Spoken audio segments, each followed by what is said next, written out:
Cerita bermula di sebuah rumah yang menjadi tempat kejadian perkara suatu insiden tragis, yang mana di lokasi tersebut pihak kepolisian menemukan seluruh penghuni rumah telah tewas dengan cara yang misterius. Anehnya, tak ada tanda-tanda perlawanan, kerusakan atau jejak pembobolan di rumah tersebut. Tidak pula ditemukan satupun barang yang hilang. Satu-satunya indikasi yang bisa disimpulkan adalah bahwa para korban justru terlihat berupaya melarikan diri dari dalam rumah mereka sendiri.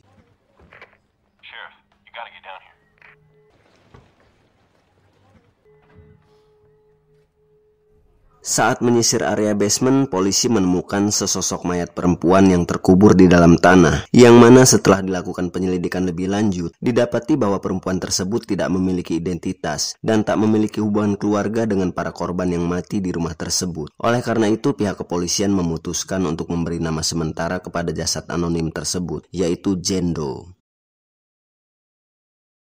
Kini mari beralih kepada dua tokoh utama dalam cerita ini, yaitu Austin dan ayahnya yang bernama Tony. Mereka adalah petugas otopsi profesional yang bekerja di ruang otopsi pribadinya yang terletak di basement rumah mereka. Kehidupan sehari-hari mereka sebagai ahli forensik akan membawa kita lebih jauh ke dalam misteri cerita ini. Berikutnya, Austin dan ayahnya diperlihatkan sedang melakukan autopsi kepada seonggok jasad yang sekujur tubuhnya hangus terbakar akibat suatu insiden kebakaran. Sembari memulai pekerjaan, Tony yang lebih berpengalaman mengajukan pertanyaan kepada Austin mengenai apa penyebab kematian dari mayat dengan luka bakar yang sedang mereka kerjakan. Dengan penuh percaya diri, Austin menjawab bahwa korban meninggal akibat terlalu banyak menghirup asap. Ia mendasarkan analisisnya pada kerusakan yang terlihat di rongga hidung, tenggorokan, serta paru-paru korban. Namun Tony sebagai petugas otopsi profesional sekaligus sebagai seorang ayah memberikan penjelasan yang lebih mendalam. Ia menunjukkan bahwa letak jasad ditemukan adalah di ruang dapur yang jaraknya cukup jauh dari pintu keluar. Hal ini menandakan bahwa korban tak berusaha melarikan diri saat kebakaran terjadi. Tony kemudian membuka bagian dalam kepala mayat tersebut, di mana terlihat adanya bekas benturan keras yang menyebabkan peradangan di otaknya. Bukti ini menunjukkan bahwa korban sebenarnya mengalami kematian sebelum kebakaran terjadi. Dengan kata lain, penyebab kematiannya bukanlah karena luka bakar atau menghirup asap, melainkan akibat benturan keras di kepala yang fatal. Tony sang ayah lalu meminta Austin untuk menyelesaikan pekerjaan mereka sendirian, sementara dirinya pergi keluar untuk mencari udara segar. Ia pun berlalu meninggalkan ruangan basement.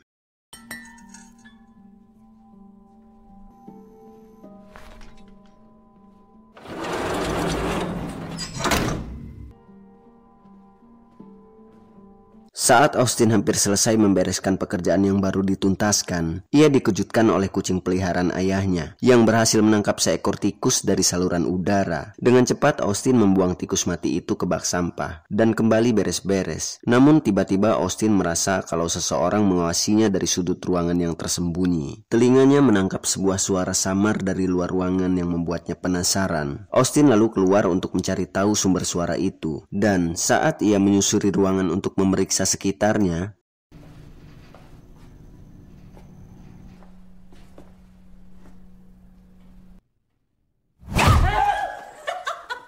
He was in the elevator. Oh my god. It's so easy. You said it was old? Wow. Well, I get tired of waiting. Come back. God, the place... Austin dikejutkan oleh kedatangan pacarnya yang bernama Emma. Hari ini adalah pertama kalinya Emma mengunjungi ruang bawah tanah rumah Austin. Terlihat jelas rasa penasaran di wajahnya. Tanpa basa-basi, Emma langsung memeriksa sekeliling ruangan dengan penuh antusias. Bahkan, ia meminta Austin untuk menunjukkan salah satu mayat yang disimpan di lemari pendingin. Awalnya, Austin menolak permintaan itu, karena itu akan membuat perasaannya tidak nyaman. Namun, Tony yang tanpa disadari sudah kembali masuk mengizinkan Emma untuk melihat salah satu mayat. Mau tak mau, Austin pun membuka salah satu lemari pendingin dan menunjukkan sebuah mayat yang kelapanya sudah hancur akibat suatu insiden. Dengan rasa ingin tahu yang besar, Emma bertanya tentang lonceng yang dikaitkan pada kaki mayat tersebut. Tony pun menjelaskan, setiap mayat di ruang otopsi diikat lonceng di kakinya untuk memastikan orang itu benar-benar sudah mati dan bukan sekedar mati suri. Akan menjadi mimpi buruk kalau ternyata mereka masih hidup, lalu tiba-tiba terbangun di tengah proses pembedahan. Ketika Austin dan Emma hendak keluar untuk berkencan karena Austin sudah menyelesaikan pekerjaan, mereka bertemu seorang polisi di lift yang membawa sebuah mayat untuk diautopsi. Polisi tersebut menegaskan bahwa otopsi harus dilakukan dengan segera karena kasusnya sangat mendesak. Austin yang awalnya bingung memutuskan untuk membantu ayahnya menyelesaikan otopsi terlebih dahulu. Ia pun meminta Emma untuk menjemputnya 1 jam kemudian agar mereka tetap bisa melanjutkan rencana berkencan. Cerita pun kembali beralih ke ruang otopsi, di mana mayat yang dibawa oleh polisi ternyata adalah mayat perempuan tanpa identitas yang diberi nama Jane Doe. Polisi menjelaskan bahwa mayat ini ditemukan terkubur di basement sebuah rumah. Identitasnya tidak terdeteksi, bahkan sidik jarinya tidak tercatat dalam sistem database kepolisian. Sekali lagi, polisi menegaskan bahwa otopsi harus dilakukan malam ini juga. Penyebab kematian Jane Doe harus segera diketahui sebelum esok pagi, karena media sudah mulai mencium kasus ini dan wartawan dipastikan akan menanyakan banyak hal sebagaimana umumnya. Pukul 10 malam, Austin dan Tony memulai proses otopsi terhadap mayat baru itu. Suara radio di ruangan itu melaporkan cuaca cerah untuk beberapa hari ke depan, memberikan sedikit kontras pada suasana tegang di ruang bawah tanah. Austin memulai tahap pertama dengan pemeriksaan luar. Pertama-tama, ia mengambil foto tubuh Jane Doe sambil mencatat hasil pengamatan. Tony memperkirakan usia mayat sekitar 20 tahunan. Kondisi kulitnya tampak normal tanpa luka. Namun ketika Austin membuka mata mayat tersebut, ia terkejut. Bola matanya berwarna abu-abu. Sebuah tanda umum pada mayat yang telah mati selama beberapa hari. Keanehan lain mulai terungkap ketika Tony mencatat bahwa kondisi tubuh Jane Doe masih sangat bersih dan segar, bertentangan dengan dugaan waktu kematian. Pemeriksaan lebih lanjut menunjukkan suhu tubuh yang sangat dingin, pergelangan kaki dan tangan yang patah tanpa memar di kulit, serta tanah gambut yang ditemukan di kuku tangan, kaki, dan rambut.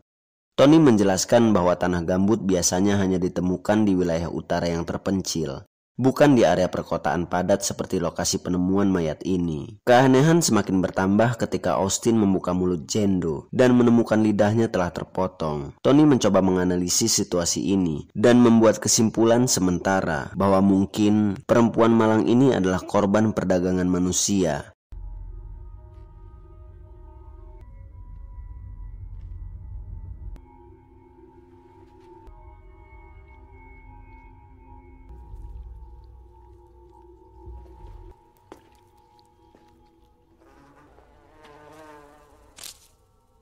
Austin dan Tony bersiap memulai tahap kedua, yaitu pembedahan tubuh. Namun sebelum mereka sempat membuat sayatan pertama, lampu ruangan mulai berkedip. Suara siaran radio yang sebelumnya normal tiba-tiba berubah, memperdengarkan suara tak dikenal yang sangat aneh.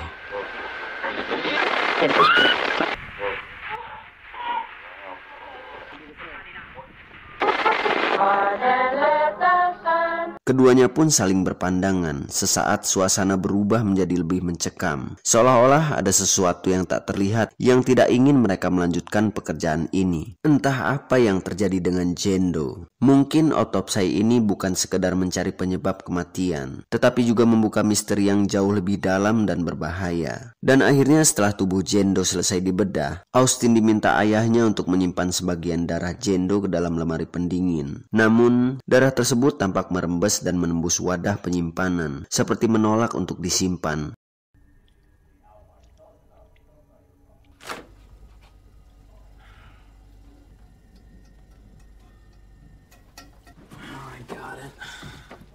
Sementara itu, hasil pemeriksaan mengungkapkan fakta yang mencengangkan. Seluruh organ dalam Jane Doe mengalami kerusakan parah, seperti bekas luka bakar dan luka sobek. Hal ini sangat aneh, karena tidak ada bekas luka atau cedera sedikit pun pada bagian luar tubuh. Tony yang sangat berpengalaman pun kebingungan akan bagaimana hal ini bisa terjadi. Masih dalam suasana mencekam, tiba-tiba mereka mendengar suara seperti benda jatuh dari ruangan lain. Austin pun keluar dan memeriksa setiap ruangan. Namun, ia tak menemukan apapun. Ketika ia berjalan di lorong, tiba-tiba matanya menangkap sesosok bayangan yang berdiri di cermin. Austin segera berbalik untuk melihat lorong itu, tetapi tak ada siapapun di sana. Karena penasaran, ia masuk ke sebuah ruangan gelap dan menyalakan lampu. Saat berada di ruangan itu, Austin mendengar suara aneh dari saluran udara. Ia pun naik ke atas kursi untuk memeriksa, dan ketika mencoba melihat lebih dekat, sesuatu tiba-tiba mengejutkannya membuatnya terjatuh.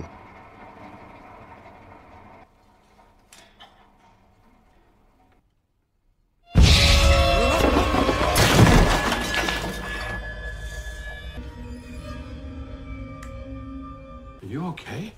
Something's in the vent.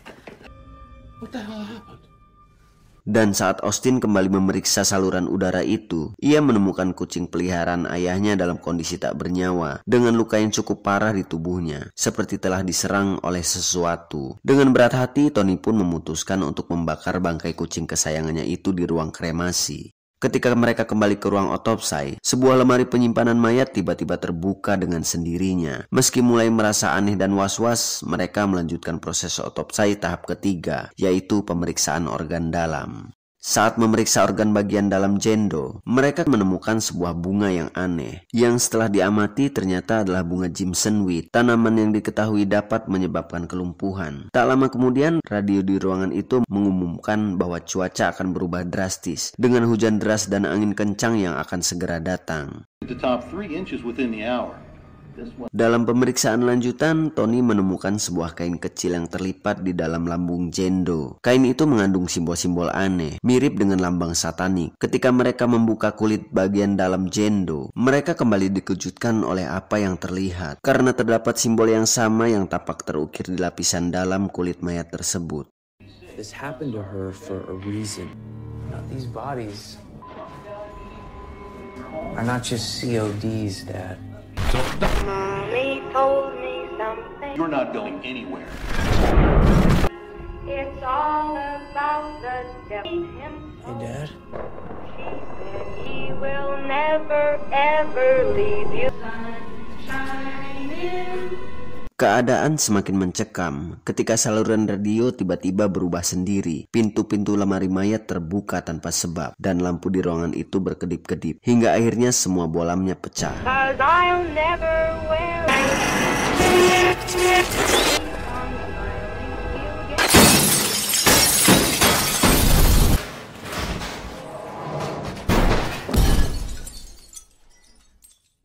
Austin pun menyalakan senter dan menemukan bahwa semua lemari penyimpanan mayat kini kosong. Mayat-mayat yang seharusnya ada di dalamnya telah menghilang tanpa jejak. Austin dan Tony mulai panik dan memutuskan untuk meninggalkan ruang bawah tanah itu. Namun ketika mereka mencoba menggunakan lift, listrik yang tidak stabil membuatnya tidak berfungsi. Mereka mencoba keluar melalui pintu atas, tetapi hujan deras dan pohon tumbang telah menutup akses keluar. Austin memeriksa ponselnya, namun tak ada sinyal. Mereka pun akhirnya memutuskan untuk menuju ruang kantor yang memiliki telepon rumah. Dalam perjalanan, mereka mendengar suara aneh dari arah ruang otopsi. Karena takut untuk memeriksa, mereka pun berlari menuju kantor dan mengunci pintu dari dalam. Tony segera menelpon polisi, tetapi panggilan itu tiba-tiba terputus karena gangguan sinyal. Saat suasana semakin tegang, mereka mendengar suara lonceng berbunyi dari luar pintu kantor. Lonceng yang biasanya diikatkan pada kaki setiap mayat di ruang otopsi.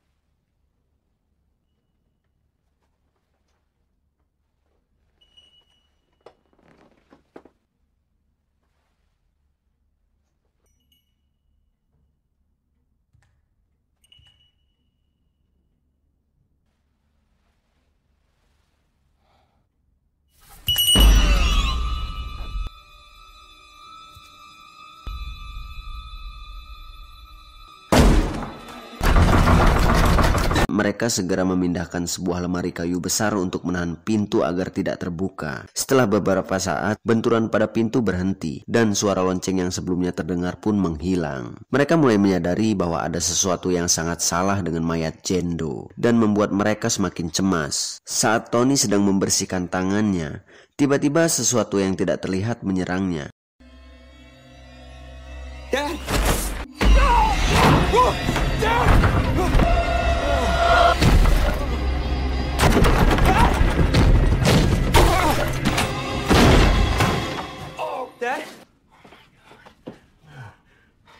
Austin segera membantu ayahnya dan mereka pun memutuskan satu hal, Jendo harus dimusnahkan.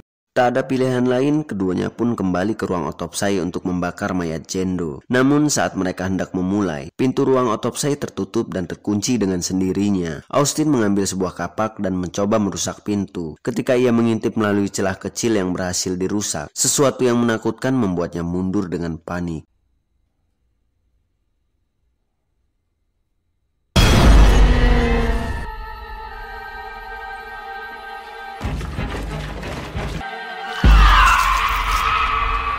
Dengan perasaan putus asa, Austin dan Tony mulai membakar tubuh Jendo. Namun, api yang seharusnya menghanguskan mayat itu malah membesar tak terkendali, menyebar hampir ke seluruh penjuru ruangan. Tony segera mengambil alat pemadam untuk memadamkannya, dan penglihatannya menangkap keanehan lain. Tubuh Jendo tetap utuh, tak terbakar sedikit pun. Ketakutan keduanya pun mencapai puncaknya. Austin dan Tony memutuskan untuk keluar dari ruang otopsi, membawa kapak sebagai pelindungan diri. Mereka berlari menuju lift setelah mendengar pintu lift terbuka. Namun, saat mereka tiba, pintu lift menutup kembali dengan sendirinya. Austin dengan panik terus menekan tombol lift agar pintu terbuka, sementara Tony yang berjaga melihat sesuatu yang membuatnya membeku. Sesosok mayat hidup berjalan mendekat, dengan suara lonceng mengiringi langkahnya.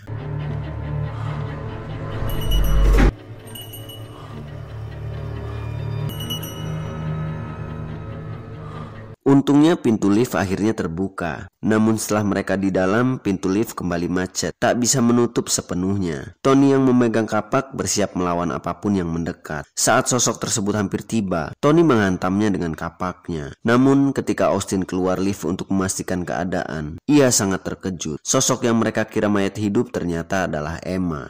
Ya, Emma pacar Austin, yang kini sekarat dan akhirnya tewas akibat hantaman kapak Tony. Mereka berdua ternyata telah berhalusinasi melihat Emma sebagai ancaman. Austin pun terpuruk, tak bisa menerima kenyataan bahwa ayahnya tanpa sengaja membunuh orang yang ia cintai. Dengan rasa bersalah yang mendalam, Tony hanya bisa meminta maaf sambil menenangkan Austin. Mereka kembali masuk ke dalam lift, namun pintu lift tetap tak bisa menutup. Di waktu yang bersamaan, api di ruang kremasi menyala dengan sendirinya, menghasilkan asap pekat yang memenuhi lorong. Tony dan Austin berbicara panjang lebar. Mereka tahu tak ada gunanya hanya diam di dalam lift. Jika tak segera bertindak, cepat atau lambat mereka berdua pasti akan mati. Akhirnya mereka memutuskan untuk menyelesaikan apa yang telah mereka mulai. Mereka pun keluar dari lift dan berjalan melalui lorong yang kini dipenuhi asap tebal. Tujuan kembali adalah ruang otopsi. Meski ketakutan, mereka memutuskan untuk melanjutkan pembedahan guna mencari tahu lebih dalam tentang Jendo. Dengan hati-hati mereka membuka tempurung kelapa mayat itu. Ketika Tony memeriksa potongan isi kelapa tersebut, lagi-lagi ia dibuat terkejut. Melalui mikroskop, ia melihat pergerakan sel-sel darah yang masih aktif. Tony segera menyimpulkan bahwa alasan mereka tak bisa menemukan penyebab kematian Jendo adalah karena secara teknis, perempuan muda itu masih hidup. Mereka pun semakin kebingungan dan ketakutan. Rasa penasaran membuat Austin kembali mengambil kain misterius yang sebelumnya ditemukan dalam tubuh Jendo. Ia melipat kain itu lebih teliti, hingga akhirnya ia menyadari bahwa lambang-lambang tersebut membentuk sebuah tulisan yang berbunyi Leviticus 27. Selain itu, kain tersebut juga memiliki tanda bahwa asalnya dari tahun 1693. Tony segera mengambil sebuah buku referensi untuk mencari arti dari tulisan tersebut. Setelah beberapa saat, ia menemukan jawabannya. Ayat Leviticus 27 menyebutkan bahwa setiap pria atau wanita yang memanggil arwah-arwah orang mati harus dihukum mati. Mereka adalah penyihir dan darah mereka berada di kepala mereka sendiri. Kenyataan ini membuat Tony teringat pada semua keanehan yang terjadi. Ia mulai menyusun pola, mencatat semua yang ia temukan. Kaki dan pergelangan tangan yang patah, mata yang abu-abu, kulit dengan simbol-simbol aneh. Akhirnya Tony pun menyadari bahwa tubuh Jendo telah menjadi bagian dari sebuah ritual penyihir kuno. Ia menduga bahwa nasib mereka berdua mungkin akan menjadi bagian dari siklus tersebut. Saat Tony mencoba menjelaskan teorinya, ia mendadak merasa sakit luar biasa di punggungnya. Ia pun meminta Austin untuk memeriksa, dan betapa terkejutnya mereka ketika melihat simbol yang sama seperti di tubuh Jendo kini telah muncul di punggung Tony.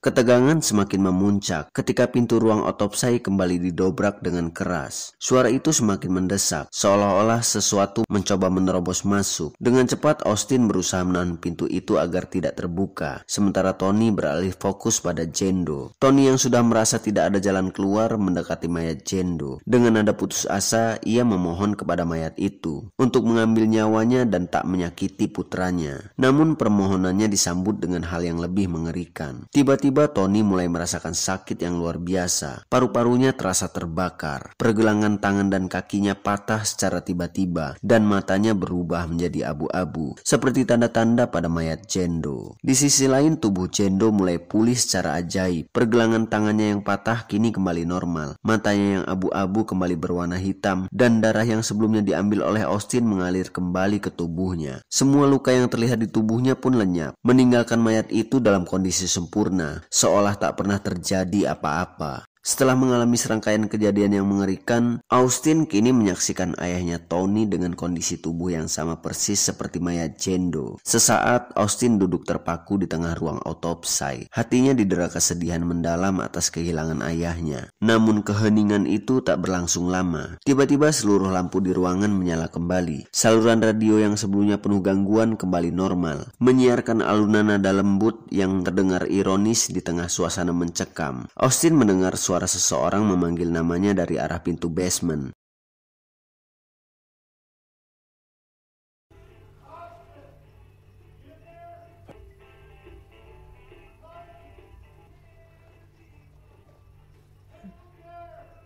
Dengan tergesa-gesa Austin meninggalkan ruang otopsi, mengikuti suara tersebut ke pintu keluar basement. Di depan pintu ia mendengar suara polisi yang seolah sedang berusaha membukanya dari luar. Austin mencoba membuka pintu, tapi pintu itu tetap tak bergerak. Di tengah upayanya, suara dari balik pintu perlahan berubah. Bukan lagi suara polisi, melainkan suara lagu dari radio yang mulai mengalun di udara, menciptakan suasana yang semakin mengerikan.